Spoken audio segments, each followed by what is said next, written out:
Mutton রান্না করব।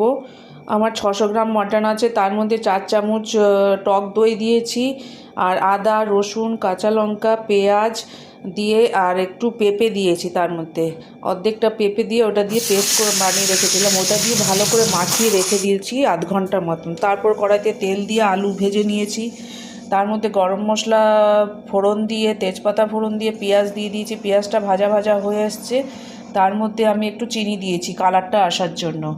তো হলুদ গুঁড়ো ধনে গুঁড়ো জিরের গুঁড়ো লঙ্কার গুঁড়ো আর গরম মশলা গুঁড়ো দিয়ে ভালো করে একটু কষিয়ে নেব। সামান্য একটু জল দিয়ে দিলাম মশলাগুলো যাতে পুড়ে না যায়। ভালো করে একটু কষিয়ে নিয়ে তার মধ্যে আমি মাংসগুলো এবার দিয়ে দেবো। মাংসটা দিয়ে ভালো করে মিশিয়ে কষাতে হবে। কষিয়ে নিয়ে যখন আধা বিধি কষে এসছে তখন আমি নুন দেব।